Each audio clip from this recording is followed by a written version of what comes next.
one of the more interesting things that I found was when he would finish a repair. Like he had a spray booth in the back, so he could spray nitrocellulose lacquer, and so you could get your guitar completely refinished. You could, and his experience in restoring guitars was, he'd come out, he'd show me the guitar that was broken first. He'd be like, okay, so it's busted along here and here and here, so I got to glue it all up.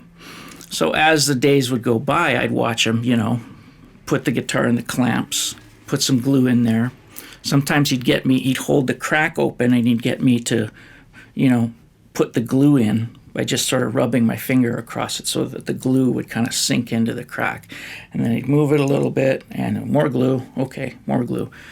And that was just amazing to kind of watch that process.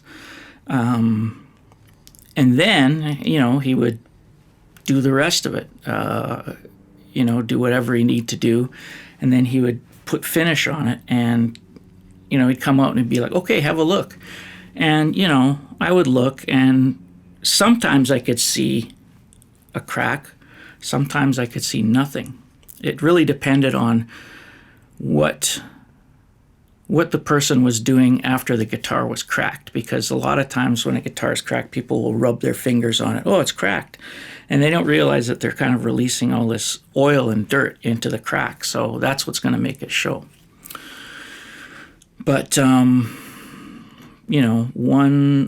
one repair that really blew my mind was somebody took a 65 Telecaster and put a contour on the back like a Strat and took the finish off.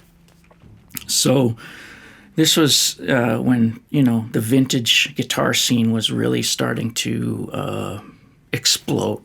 Early 80s, we're talking, middle 80s, 86, 87, 88. So he took this Tele and he said, okay, I'm gonna put it back and do like a candy apple red kind of a finish or a Dakota red or something like that.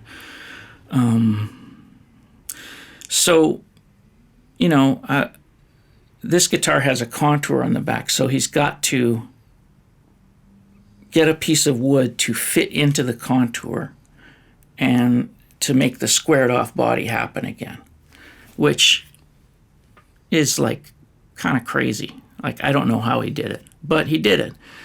Refinished the guitar, showed it to me. Can you tell where it was? And I was like, no, I can't tell. And it's unbelievable. That was the kind of guy he was with fixing guitars. It was just amazing. I didn't realize, how fortunate I was to watch this process. And I learned so many things. Unfortunately, I was not a repair guy myself. I could not, attain that level of patience and mastery just due to my nature. But,